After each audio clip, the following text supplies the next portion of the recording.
Welcome everyone to another UniProt webinar. Today we're going to be exploring how UniProt displays and imports large-scale proteomics data, both on the website and programmatically.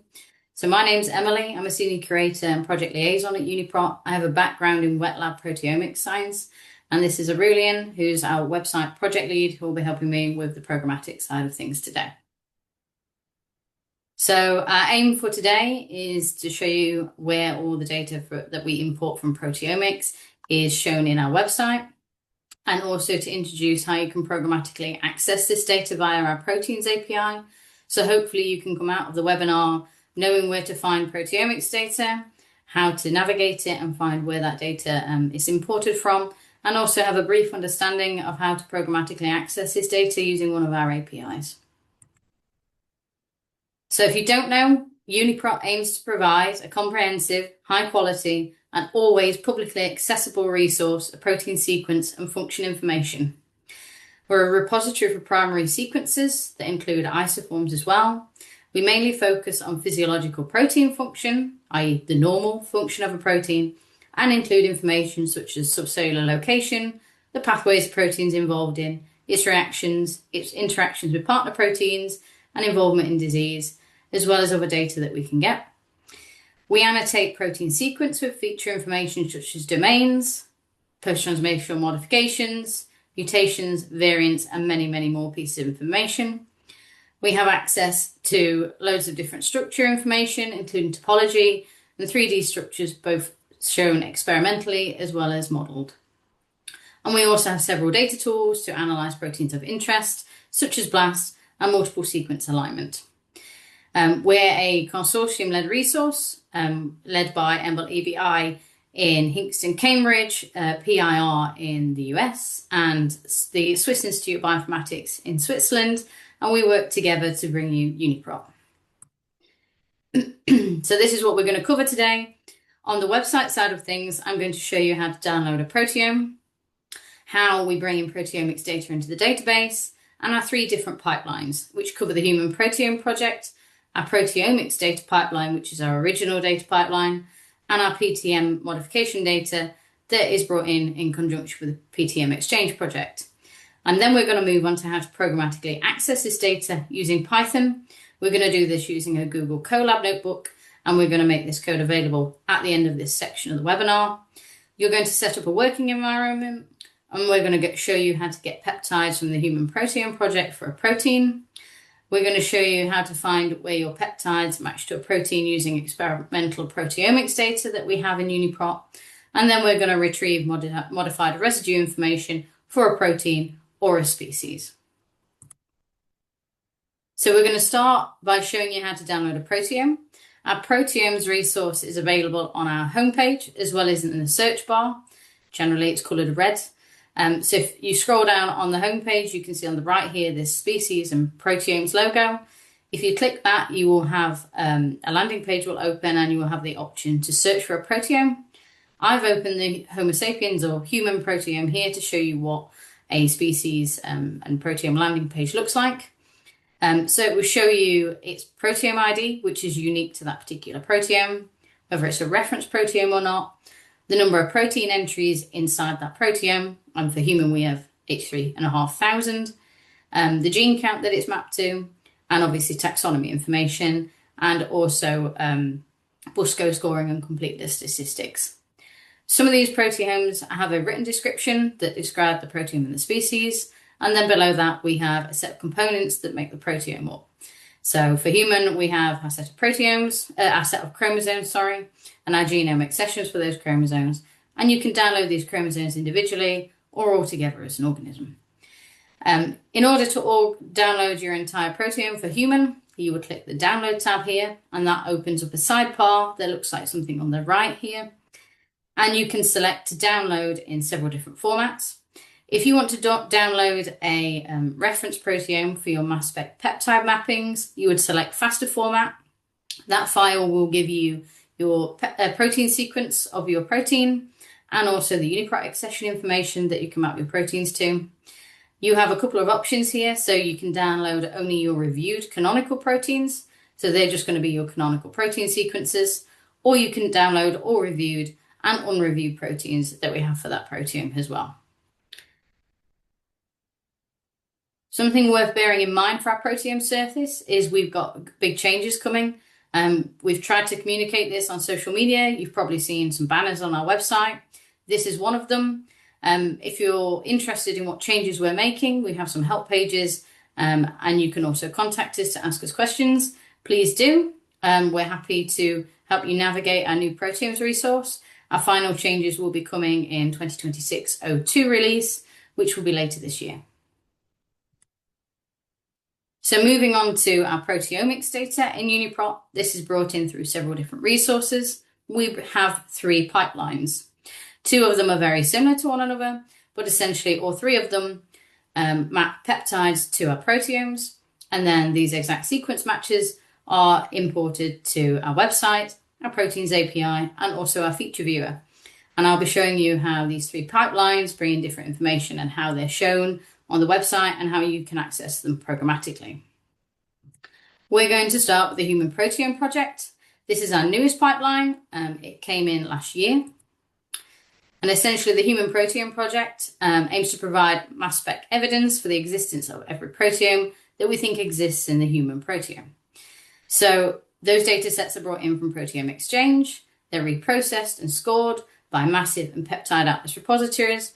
Then they're used by UniProt to verify the existence of the proteins we've got in our database.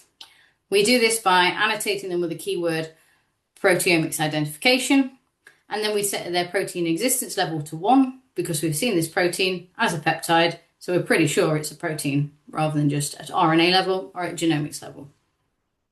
So we will map these peptide sequences to our reference proteome, where these sequences are an exact match. They're brought into the website. They're identified as being found at protein level. The keyword proteomics identification is attached, and these are shown in the entry. And then that data is also brought into the proteins API and into the feature viewer. So in the feature viewer, you can find a set of proteomics tracks, which we're going to be talking about throughout today's webinar. The track we're interested in for the HPP pipeline is the Human Proteome Project track. And our peptides in the feature viewer are displayed as little pink bars. So from left to right, you have the whole amino acid sequence from N to C terminus. Each one of the tracks shows you a different type of functional information and domain information for your protein. So these peptides are specifically matched to the residues in their sequence location. And when you click on one of these peptides, you can see the peptide runs, in this case, from residue 102 to 113. It gives you the peptide sequence, what proteome it's mapped to, and where the evidence and the data for that peptide is coming from.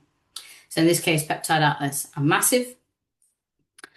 So then you can find this data for each of those peptides on the screen across all humans. So this data is obviously specific to human, and you can access it programmatically using our proteins API at the proteomics/HPP endpoint, which we'll be talking about later.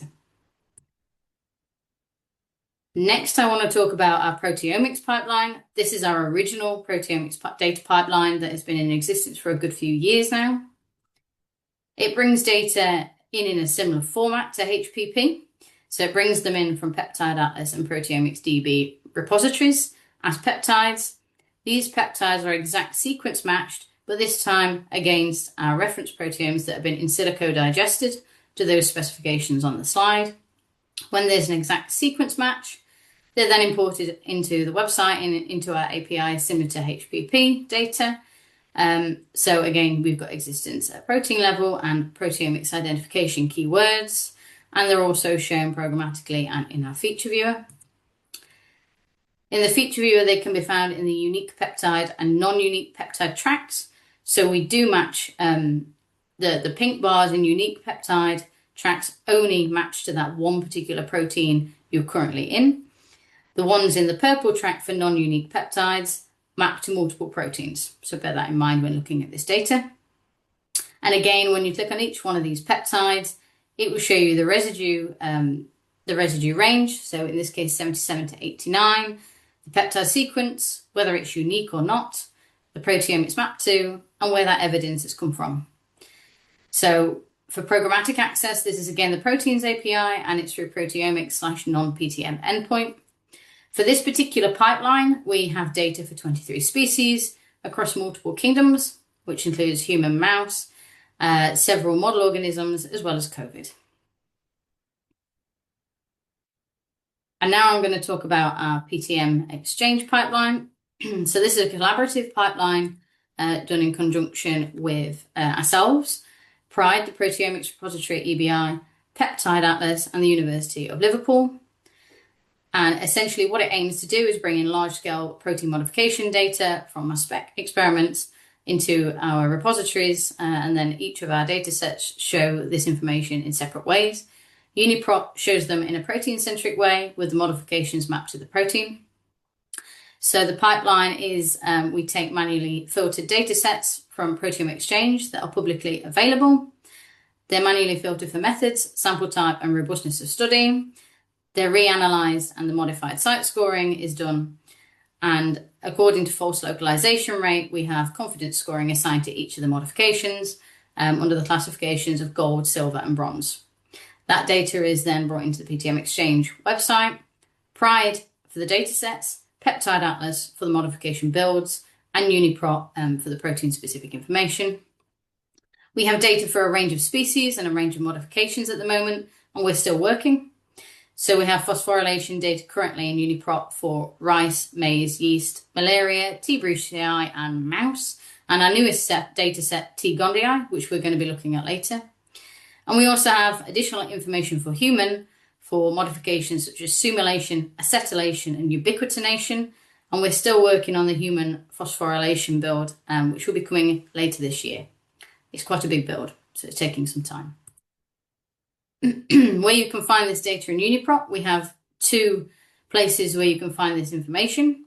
So when you're in a protein entry, you can scroll down or skip to the PTM/processing section of an entry.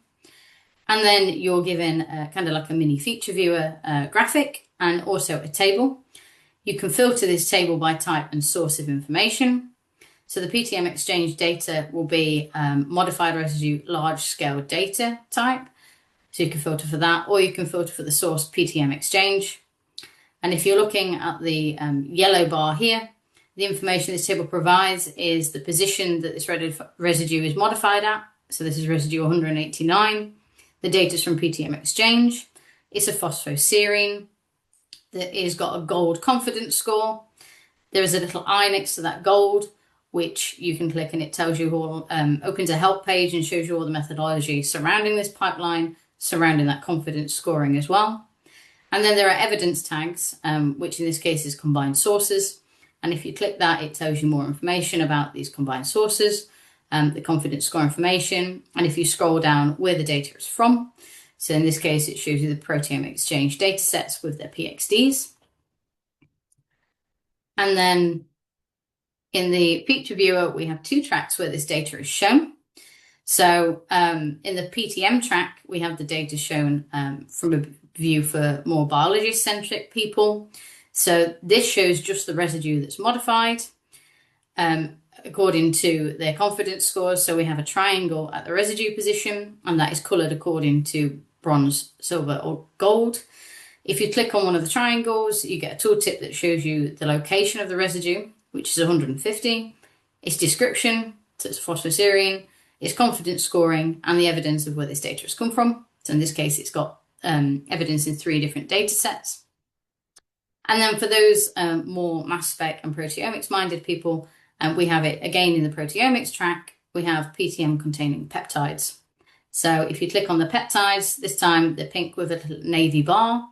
The navy bar within the peptide shows you exactly where that modification is within the peptide. And if you click the tooltip, it shows you all the further information. This is a bit more detailed than our other proteomics data, as we have direct access to all the statistics. So we have the peptide residue range 572 to 585. We've got the modified position, which is a phosphoserine at 580. We show you its peptidoform with its modification in its correct position, proteome it's referenced to, and where the evidence comes from. Those links to Proteome Exchange and Peptide Atlas go directly to those data sets and the Peptide Atlas builds. And then as you scroll down, there's a set of PTM statistical attributes that are divided by data set. So these statistics are specific to the dataset and the PXD. And then it will show you statistics for each residue, which we're going to come on to next. And this information can be found in the Proteins API proteomics/PTM endpoint. And as we scroll down the tooltip for these particular peptides, you can see in our statistical attributes, there's quite a lot of information here. And we have a mapping to the paper where it's available. Again, the confidence scoring, its PSM counts, the final site probability, the USI, and then we also list now its experimental peptidiform. This is new information that we've been able to expose recently. In this case, we're looking at a ubiquitinated lysine. So you can see we've got glide-li on the first lysine in the sequence. And then going forward, you can also see all the other modifications that are experimentally identified in this particular data set for that peptide. Each of these modifications are clickable and they will take you to the mapped UniMod record for this particular modification. And it shows you all the information regarding that modification in UniMod. So now we're going to switch to the live demo and Aurelian is going to take over. Yes. Hi, everyone. Thank you, Emily, for the first part. So now, as Emily hinted at before, is all of that data you can access programmatically. So there's a API to access this data, and we will see how to access that API. And basically everything that you could see on the website, there should be a way to access that programmatically. So I will show you some examples. So I will be using Google Colab Notebook and using Python. Important thing is that this is an API to access data, but it's not limited to Python. The examples here will be in Python language, but you could also access this data in R, in Perl, in Java, in JavaScript. So whatever language that you might be more familiar with, there should be a way to access that data. You would need to adjust a little bit the patterns that we will see in Python there, but this is perfectly doable. And there's nothing really specific to Python in these examples. And again, we will be using Google Colab. This is one way to run Python, but you could also have Jupyter Notebook in place on your computer or run that in a different way. So you're not limited to using only that Google Colab. This code should be able to run anywhere where you could run Python. I will show you some code. We will share the link right after that, not during and not before. And so after we've gone through all the examples and saved all the examples, then we will be able to share the link with the live examples. So let me just jump to that Colab. So for those of you that are not familiar with Google Colab, this is one way to run some snippet of code and see the results a bit more interactively. So that's quite convenient to be able to play with the data as we're going to be doing right now. So this thing at the beginning, which is just loading some libraries that we will be using there. So nothing too important there. There's a helper function here, which will be in charge of getting data and returning it to our functions a bit later. And the API that we will be using is the Proteins API. So we will be using that API throughout the examples. And so one first thing that you should be doing when you're using an API is trying to find the documentation so that you can refer to it when you're trying to access that data. So you don't have to guess how to use it. This is all documented. So you have the link here. And if I open the link, you will see the Proteins API. So the Proteins API have a lot of information. And today we're going to focus on the proteomics-specific endpoint. You also have other endpoints, but we're not going to cover them during this webinar. And as you see here, you have HPP, non-PTM, and PTM, which are the three main endpoints that Emily listed already, and we're going to go through them in that order. So first example. So we are going to try to get some human proteome project peptides, so from HPP. So we'll be using the HPP endpoint. We have two sources for that data, Peptide Atlas and Massive. So since the data provided by those two resources is slightly different, it's a bit better to process them separately because they will not return the same kind of information. There are some information that is specific to one or the other. So we will try to access APP. So that's amyloid beta precursor protein in human. The accession in UniProt is P05067. And we can then, this would be the way to access this resource. You pass the accession at the end of the endpoint. This is the same thing that is listed here. When you look at HPP, you will have the documentation, how to access a specific accession. You will need to append proteomics HPP, then the accession that you want to retrieve, and you will see what shape of data you will be given after that request. So let's run that and simply print the result on the page. This is running. Okay, there you go. So this is commented for later, but if I have a look at the data there, so there's a lot of data, actually a lot of it. So I will try to get the scroll bar and go back to the top.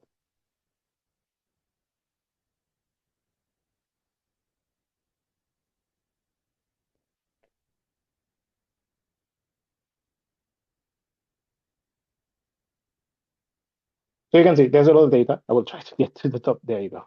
Okay.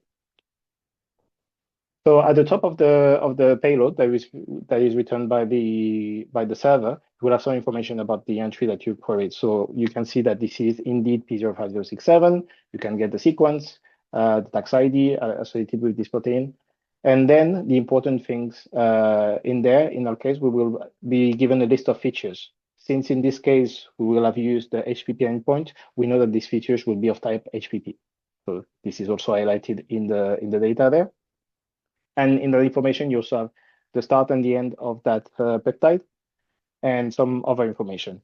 So with also some evidence code and some specific properties that is coming from HPP Peptide Atlas. So you can see these are the things that are specific to Peptide Atlas. And if you're querying massive, these will be different.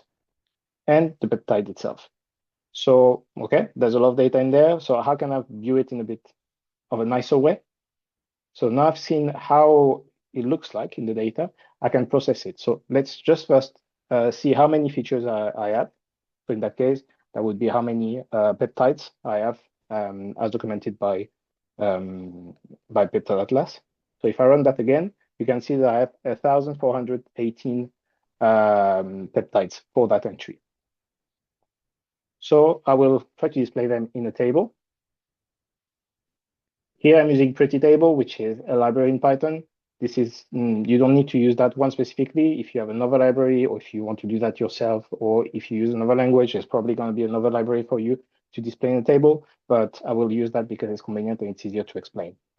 I will want to see in a table the peptide ID, the start and the end of the peptide. So here, begin and end as listed in the data, the peptide itself, so the sequence, and also information specific to Peptide Atlas, which is the number of samples and number of observations. So for each of the features in my list of features, so if each of the peptides that will be returned by the endpoint, what I can do is look through them, and then I will get inside, as we saw before, a list of evidences. So I will only have a look at the evidences from HPP Peptide Atlas, because we want to look at specific data from that source. And in there, we will display the evidence, source ID, which gives me the peptide ID, then some numbers, which is the start and the end, then the peptide sequence itself, and the number of samples and time of observation, because this is listed like this in the data. Finally, I will sort that table by different columns. So I will want to sort by start and end of the peptide within that entry. So it's a bit ordered in there.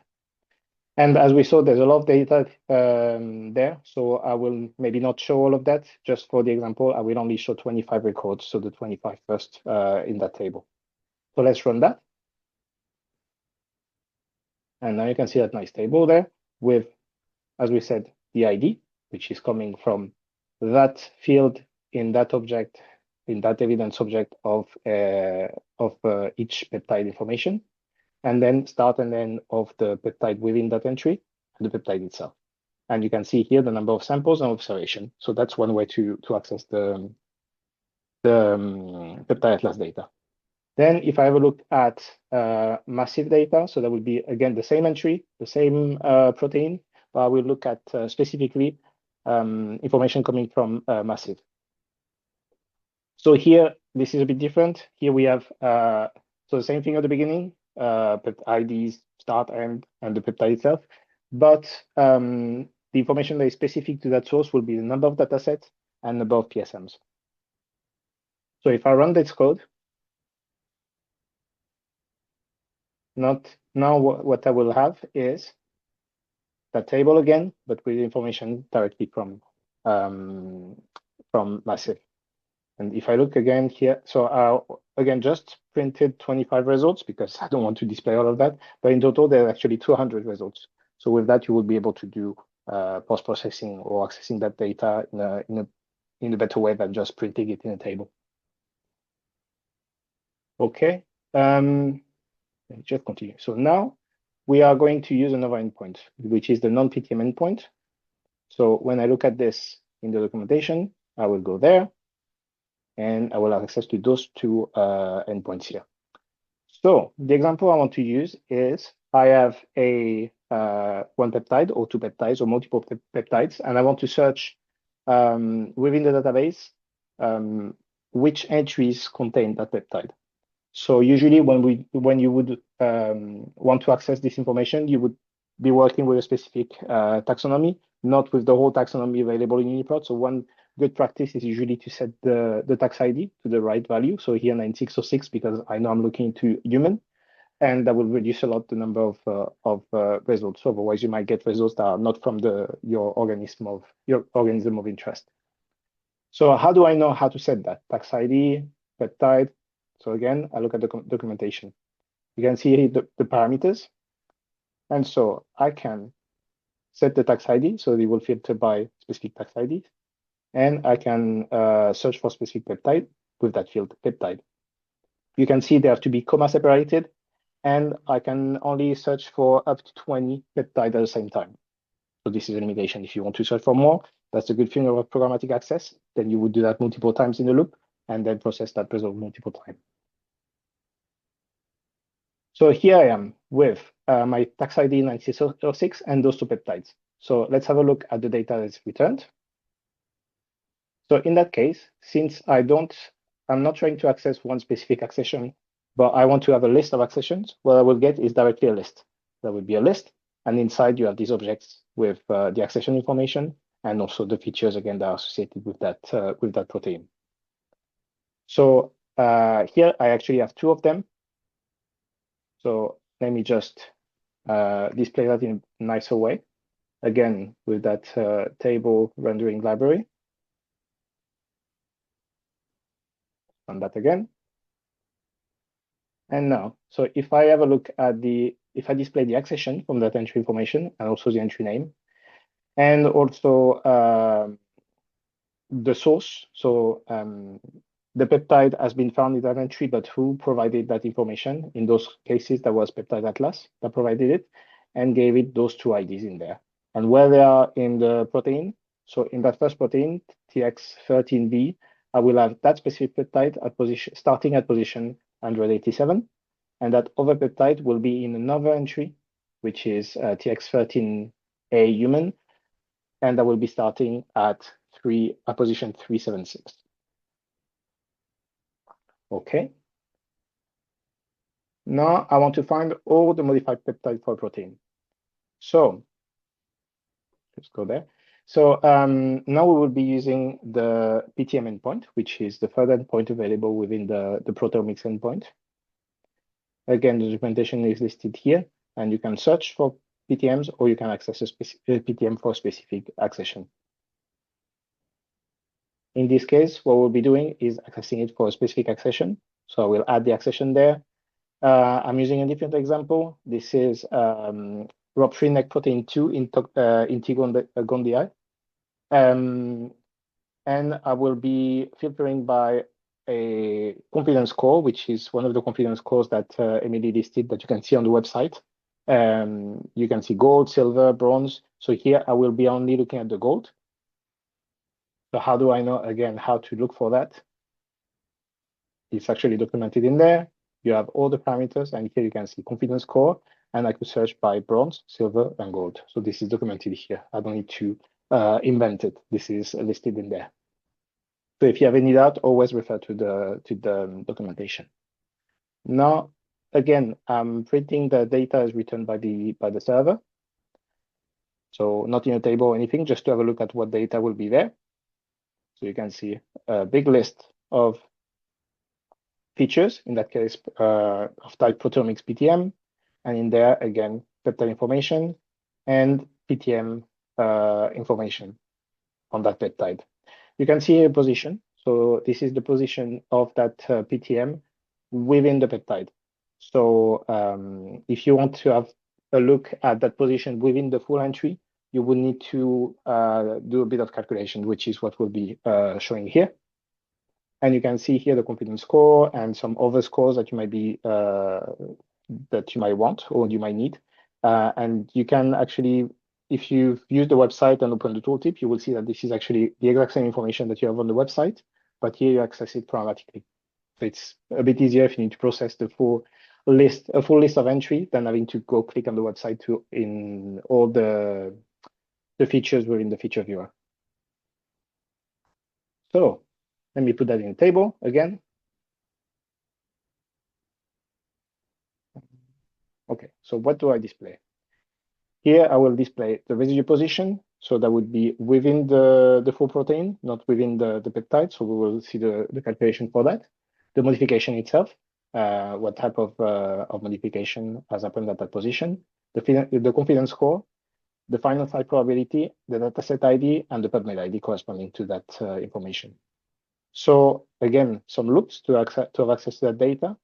Something to take into account is that for one feature, so for one peptide, you might have multiple PTMs in there, so you will have a loop within a loop. So even if you have 10 results, 10 features, you might have in total more PTMs because you might have multiple per feature. And so for each of them, I will calculate the position within that entry. So to do that, the position within the protein, I will need to do some math here. So I will take the position of the start of the peptide, add the position of that PTM within that peptide, and since both of them are starting at 1, not at 0, I will just need to subtract 1 to compensate a little bit the offset that would be created. So then I will get the final position within that entry, which is not something that is returned directly by the API, but that can be calculated by the API. And here you can see that's the point of being able to access that programmatically, is that you can modify the data on the fly as you're retrieving it before displaying it. And then some information there is also in there, but we will put that in a table. So let's run this. And now you can see at position 78, within that entry, that Gondia entry, you will have a phosphorylation with a confidence score of gold. This is expected because we already filtered the request to only return the gold, and some information about those ones.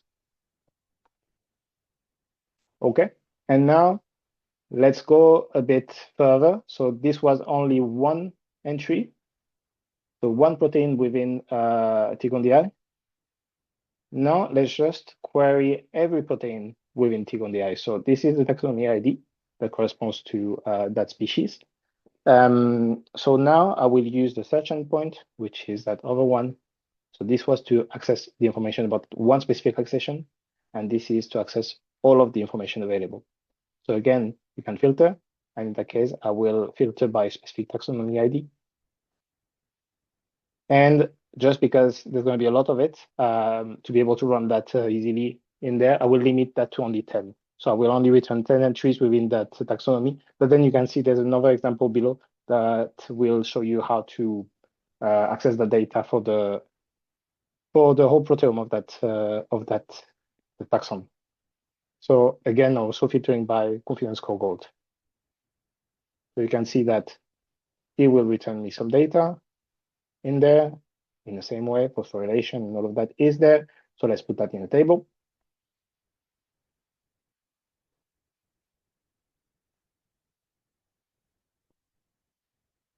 Okay.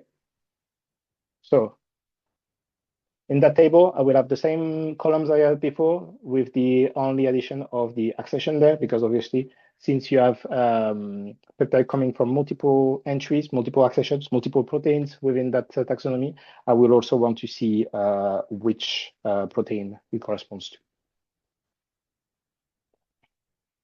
Okay. And I'm also, again, limiting only to 25 records so that I can display it on the page, but you can see at the end, there's actually, I'm showing 25 features from the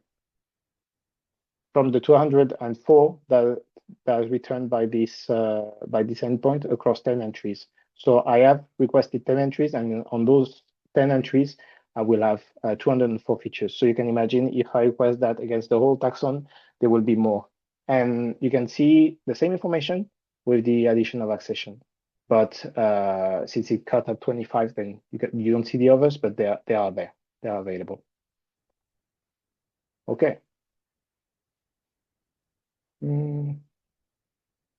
Yes, I think we're doing good on time, so I will show you the last example. I know there are some questions there already, so we do have time for questions. Make sure to send them to us so that we can answer you. I will just go through the last example. So here, I will want to get the same information, but I will actually want to do that for the whole taxon, for the whole species. And what I will be doing is saving all of that in a file. So this is, again, not specific to Google Colab. This is a way that you could run that on your own computer, and that will save it in the file on your own computer. And also what I will be doing, since there will be a lot of entries, usually I will try to go request that information from the server in pages. So I will get pages of 100. So I will get information about 100 entries at a time. I will go through 100 at a time just to go through all the proteins that are present in that organism. So you can see this is similar thing. Don't worry too much about the code. You can play with that later. But basically, we will loop, and the server will tell us that there is actually a next page. So if I request 100, it will tell me, okay, there's actually more data. Do you want to get more data? So then I will get the URL for that second page of data, and I will do that until there is no more next page. And what it is doing, you can see then it will first request this, get 100 results, and then realize that there's actually a next page. So it will request another 100 results, and then we will process that. How we process that? So instead of putting that in a table, we'll write that into our file. So we will write line by line into our file, and what we get at the end is a TSV file. So it's like CSV separated by commas, but TSV separated by tabulations. And so you can see that by accessing our endpoints, you can then generate TSV files that could be then passed into any pipeline that you have, or opened with Excel or any spreadsheet software that you might need. Let's see if I finish running. Actually, a few more pages. And so at the end, in the context of Google Colab, it will have saved that file here. So after it has finished running, you can see the last page only had 50 of them. So this has finished now. The file is complete. And if you want, you can download it and open it in Excel. So that's one way to do that. There are, you can use other libraries to write to CSVs or even to XLS files. That's not really a problem, but this would be the way to transform data is coming from our API, transform it in the way that would be useful for you. So like in this case, I'm transforming the coordinates, and then saving that in something that I can use further on. So with that, this is the end of the demo. I will save that and go back to the slide.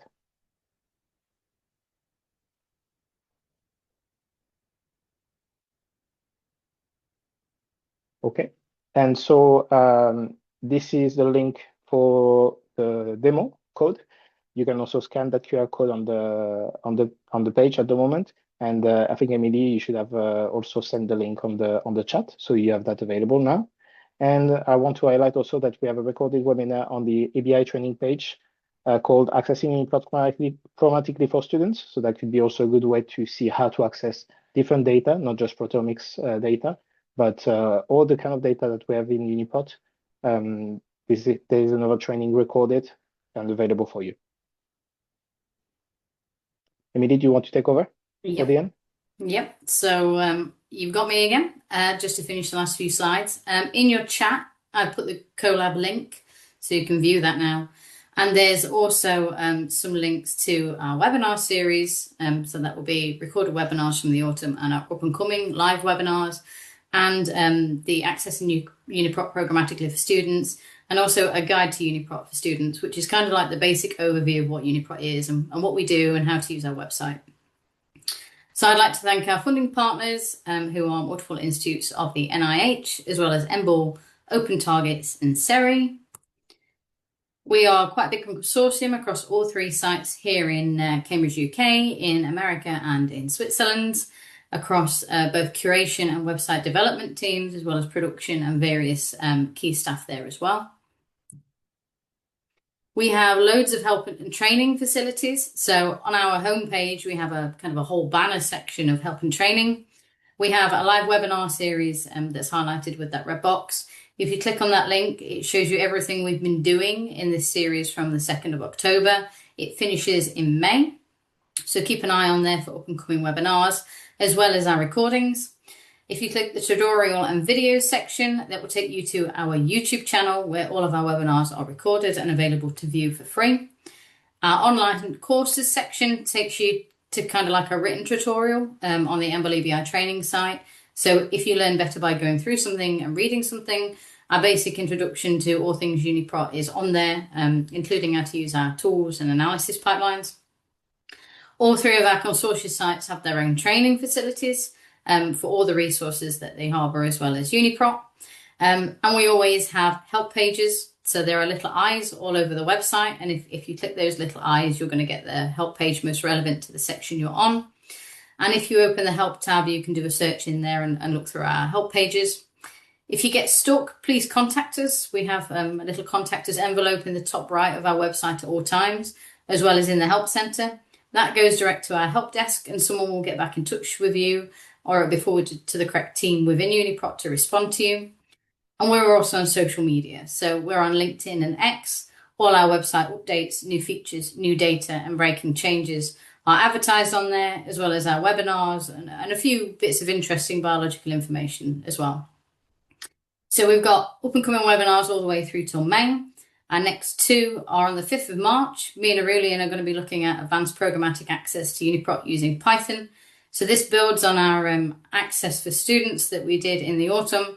It's a bit more technical. It goes through multiple APIs, and it looks at kind of the advantages and disadvantages of different pipelines you can run. And then on the 12th of March, Pedro and Dave will walk you through our automatic annotation systems in UniProt. New data that we've got at the moment is that new T-Gondii build that we've walked through today in the PTM Exchange pipeline.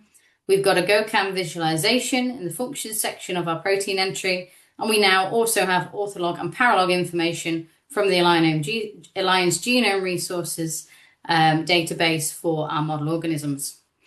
Coming soon, we've got those big changes to our proteomes resource.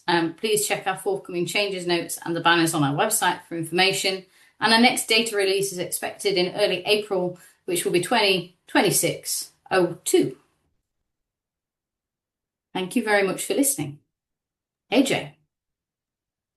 Hello, thank you very much. Thanks, Aurelian, and thanks, Emily, for the webinar today. And yeah, Emily has already shared what's upcoming in the webinar front.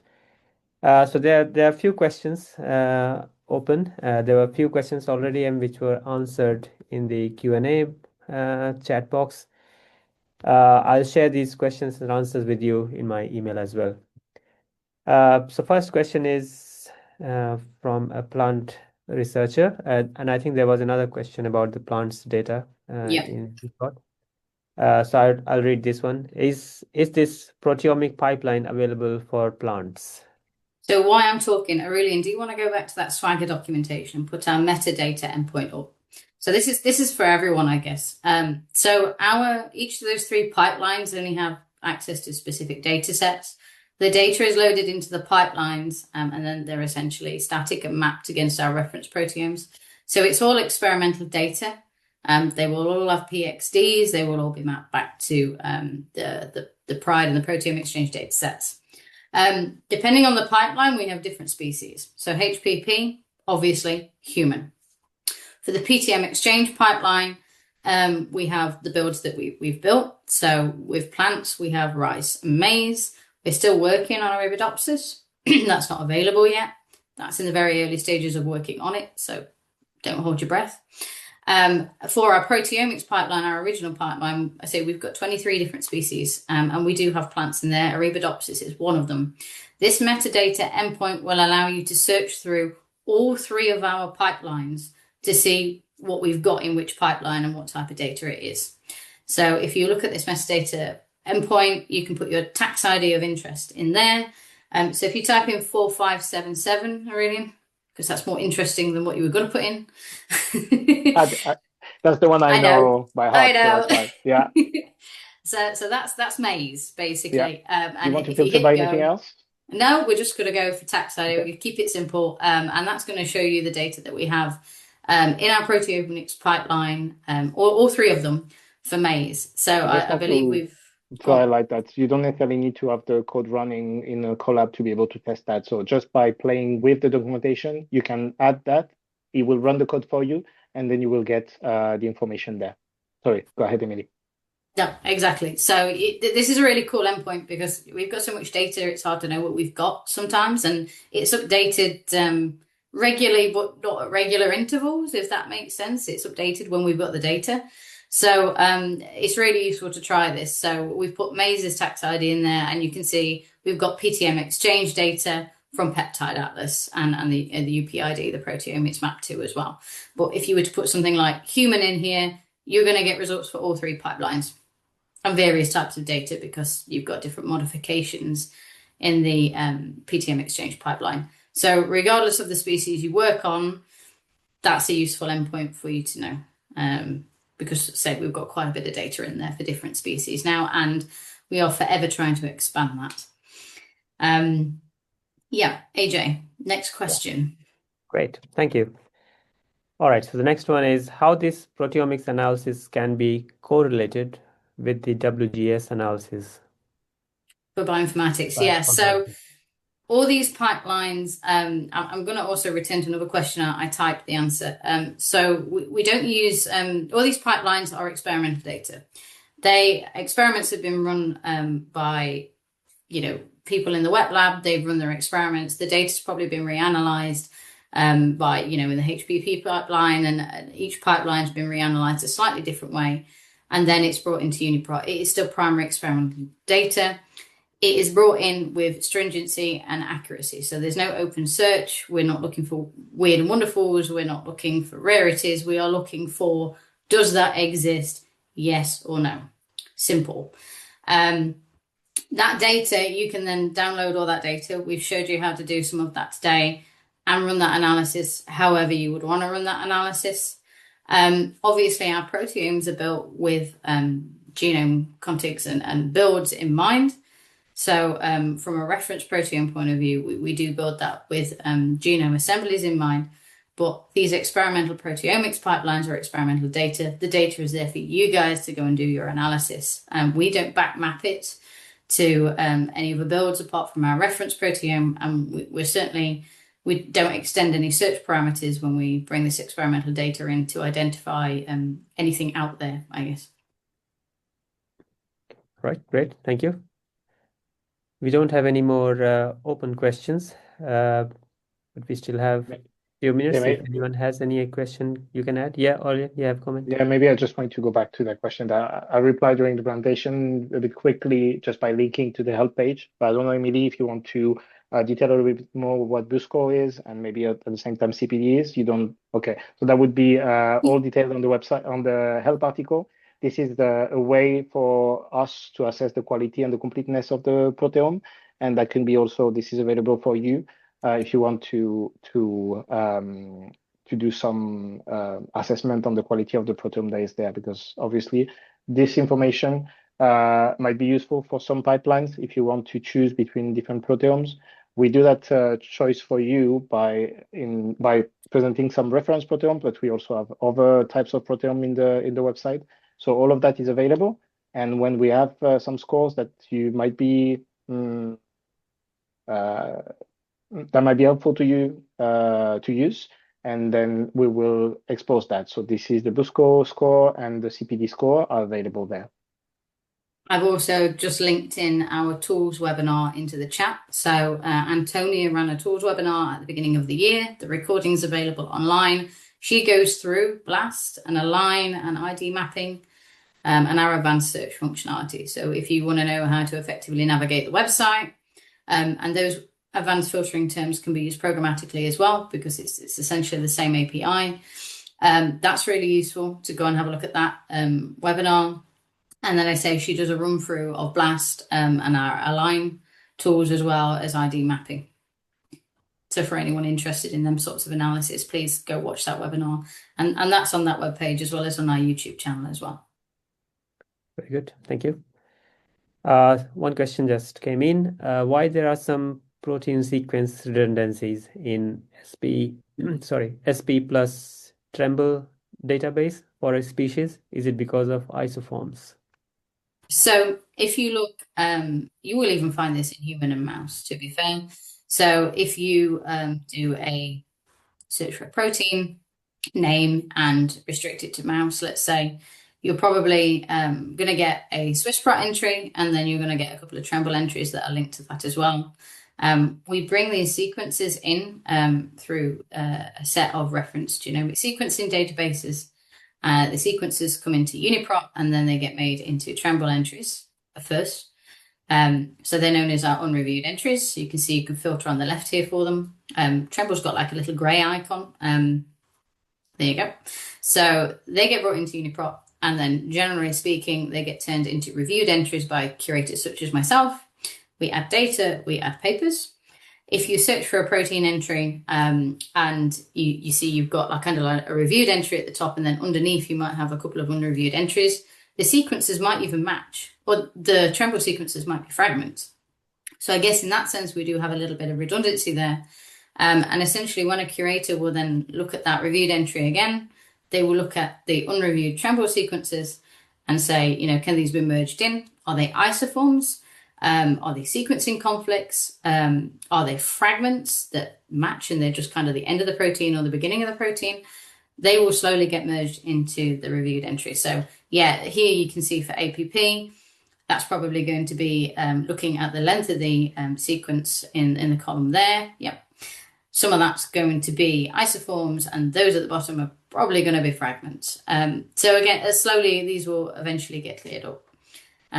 For some proteins, they're obviously going to be better characterized than others, but generally speaking, every now and again, you're going to find this. And you will find this in the similar protein section as well in the entry. I just wanted to highlight also the protein itself. So similar proteins, as you said, there, you might have them. I think this is what you wanted to. It might be above similar proteins. Yeah, it might be at the bottom. Yeah. So if you you go look, computationally map potentially isoform sequences for APP mouse. Whereas if you go in, say the human entry for APP, you're going to see those isoforms are characterized slightly differently because a curator has gone through that entry. And the corresponding proteome in that case would be this one, and you can download all of this here. And you might have UniProt. I mean, this is what Emily showed in the presentation, so you can refer to that again. But you can have those groups also available there, so you can choose only reviewed or reviewed and unreviewed. And if you want to include the isoforms that Emily just mentioned, you can tick that box, and it will include all the isoforms. So you can see the count has changed. You go from 7,000 something sequences in that case, let's say, to 25,000 something. So I'm just going to, while you're on that point, so let's say you're creating a reference database to map your mass spec peptides to. Open that again, Aurelian. Sorry, I didn't catch you. Open that again where you were. Yeah. So if you're making a data file to map your peptides to for mass spec, you need to have a think about what you want your output to be. So if you only want them to be mapped to reviewed canonical sequences, that middle one is what you want. Isoforms, when you click that additional include reviewed isoforms, they're the isoforms that are already integrated into reviewed SwissProt entries. So a curator has looked at those and gone, that's an isoform. There's data to suggest that's an isoform. If you select the third option there, you're going to search for the Tremble entries as well. So you see we've got a big increase for 63,000 entries. That's also going to be those mapped entries, those fragments, those conflicts, some sequence conflicts. You're going to get a lot of peptides that were mapped to a canonical, an isoform, and several Tremble entries, and then you're going to get all those IDs back. There's no right or wrong answer here. You just need to think of what you want as an output to your experiment and your mapping search. And I do believe there's an AA question from Tamana for you, Aurelian. Yeah. So can we find about uncharacterized or hypothetical protein details in UniProt to get some idea about that protein?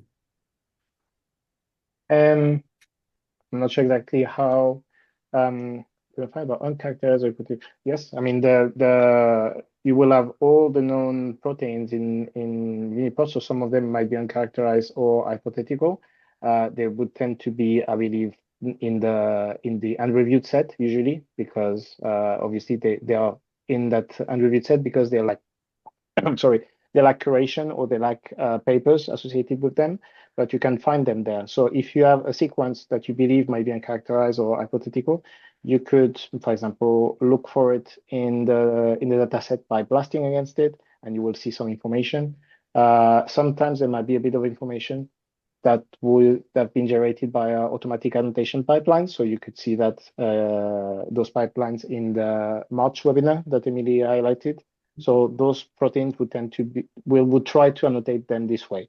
Obviously, those are automatic pipelines and not created by humans. So maybe there are some proteins that don't have those automatic annotations, but all of that is available on the UniProt website. I don't think that's specifically related to proteomics. I'm not sure, Emily, if you want to put a proteomics spin on that. No. Well, I think it depends what species you're working in. Obviously, human and mouse are quite well characterized, as are some of the model organisms. We've had a user in the past talking about onion and garlic proteins, and there are not many reviewed entries in for those species. So we do tend to, where we've got automatic annotation rules and guidelines, where we can apply them where they're relevant. So here you can see under features for function, we've got a binding site. And that's coming from Kebi and a ProSite rule. And that clicking that will give you further information. So whenever we can add a bit of characterization, we do. Just bear in mind that these are not curated entries. A curator hasn't gone over these to make sure they make fundamental biological sense. There might not be experimental evidence. There might not be papers on this protein. So, but it is a really useful way of saying, these rules map from orthologs. The rules are created by curators. So from a biology point of view, it's a reasonable inference of what data we can apply to this sequence.